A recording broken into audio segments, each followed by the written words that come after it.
ਬਿਸਮਿਲ੍ਲਾਹਿਰਰਹਿਮਾਨਿਰਰਹੀਮ। अस्सलामु अलैकुम। जी आया ਨੂੰ ਰੈਕਸ ਕਿਚਨ ਵਿੱਚ ਸਾਰੇ ਦੋਸਤਾਂ ਨੂੰ ਖੁਸ਼ ਆਮਦੀਦ। ਅੱਜ ਅਸੀਂ ਬਣਾਵਾਂਗੇ ਸੱਤੂ, ਜੌਂ ਦੇ ਸੱਤੂ। ਪਾਕਿਸਤਾਨ ਵਿੱਚ ਸਭ ਤੋਂ ਜ਼ਿਆਦਾ ਜੌਂ ਦੇ ਸੱਤੂ ਹੀ ਤਿਆਰ ਕੀਤੇ ਜਾਂਦੇ ਆ, ਲੇਕਿਨ ਇੰਡੀਆ ਦੇ ਵਿੱਚ ਭੁੱਜੇ ਹੋਏ ਚਨਿਆਂ ਦੇ ਵੀ ਸੱਤੂ ਬਣਾਏ ਜਾਂਦੇ ਆ ਅਤੇ ਉੱਥੇ ਉਹ ਕਾਫੀ ਇਸਤੇਮਾਲ ਹੁੰਦੇ ਆ।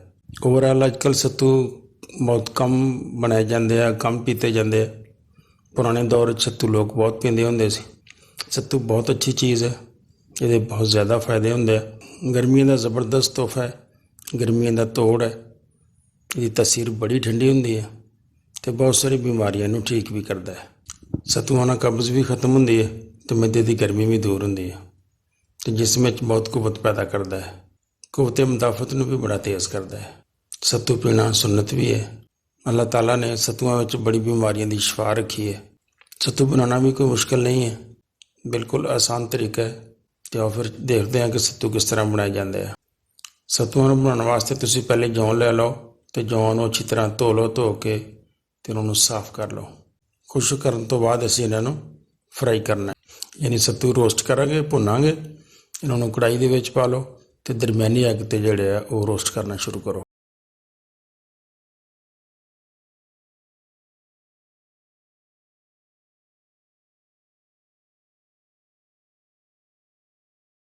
ਜਦੋਂ ਉਹਨਾਂ ਦਾ ਕਲਰ ਗੋਲਡਨ ਹੋਣਾ ਸ਼ੁਰੂ ਹੋ ਜਾਏ ਤਾਂ ਸਮਝੋ ਤੁਹਾਡੇ ਸੱਤੂ ਤਿਆਰ ਹੋ ਗਏ। ਸੱਤੂ ਦਾ ਰੰਗ ਕਾਫੀ ਬਦਲ ਗਿਆ, ਗੋਲਡਨ ਹੋ ਗਿਆ, ਸੱਤੂ ਸਾਡੇ ਭੁੱਜ ਗਿਆ। ਹੁਣ ਅਸੀਂ ਇਹਨਾਂ ਨੂੰ ਅਲੱਗ ਕਿਸੇ ਬਰਤਨ 'ਚ ਪਾ ਲੈਂਦੇ ਹਾਂ। ਬਰਤਨ 'ਚ ਪਾ ਕੇ ਅਤੇ ਅਸੀਂ ਇਹਨਾਂ ਨੂੰ ਗਰਮ ਹੀ ਪੀ ਲਾਂਗੇ। ਕਿਸੇ ਮਿਕਸਰ ਵਗੈਰਾ 'ਚ ਪਾ ਕੇ ਅਤੇ ਇਹਨੂੰ ਪੀ ਲਓ। ਇਹਨਾਂ ਦਾ ਆਟਾ ਬਣਾ ਲਓ ਅਤੇ ਸੱਤੂ ਤਿਆਰ ਹੋ ਗਏ। ਹੁਣ ਅਸੀਂ ਸੱਤੂਆਂ ਦਾ ਸ਼ਰਬਤ ਬਣਾ ਲੈਂਦੇ ਹਾਂ। ਜੱਗ ਦੇ ਵਿੱਚ 2 ਵੱਡੇ ਚਮਚ ਜਿਹੜੇ ਆ ਉਹ ਸੱਤੂਆਂ ਦੇ ਪਾ ਲਓ ਅਤੇ 2 ਚਮਚ ਹੀ ਨਾਲ ਸ਼ੱਕਰ ਦੇ ਪਾ ਲਓ। ਸੱਤੂਆਂ 'ਚ ਤੁਸੀਂ ਚੀਨੀ ਵੀ ਪਾ ਸਕਦੇ ਹੋ, ਲੇਕਿਨ ਸੱਤੂਆਂ ਦਾ ਮਜ਼ਾ ਜਿਹੜਾ ਹੈ ਉਹ ਸ਼ੱਕਰ ਨਾਲ ਹੀ ਬਣਦਾ ਹੈ। ਅਤੇ ਹੁਣ ਤੁਸੀਂ ਇਹਦੇ 'ਚ ਪਾਣੀ ਸ਼ਾਮਿਲ ਕਰੋ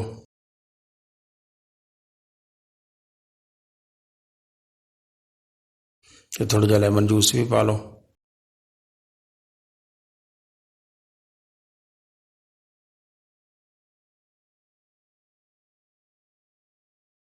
ਅਤੇ ਨਾਲ 2 ਚੁਟਕੀਆਂ ਕਾਲੇ ਨਮਕ ਦੀਆਂ ਪਾ ਲਓ।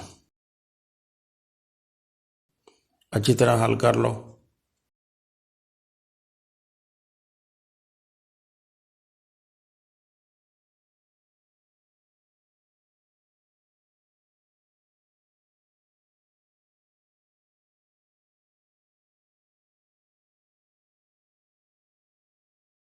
ਅਤੇ ਵਿੱਚ ਥੋੜ੍ਹੀ ਜਿਹੀ ਬਰਫ਼ ਪਾ ਲਓ ਤਾਂ ਕਿ ਅੱਛੀ ਤਰ੍ਹਾਂ ਠੰਡੇ ਹੋ ਜਾਏ ਸ਼ਰਬਤ ਸਾਡਾ।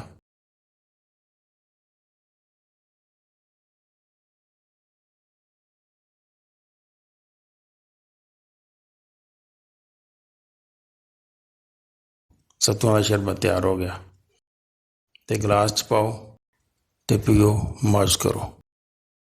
ਬਹੁਤ ਜ਼ਬਰਦਸਤ ਚੀਜ਼ ਹੈ, ਇਹਨੂੰ ਜ਼ਰੂਰ ਬਣਾ ਕੇ ਪੀਆ ਕਰੋ। ਮੇਰੀ ਵੀਡੀਓ ਨੂੰ ਪੂਰਾ ਦੇਖਣ ਦਾ ਬਹੁਤ ਸ਼ੁਕਰੀਆ। अस्सलाम वालेकुम।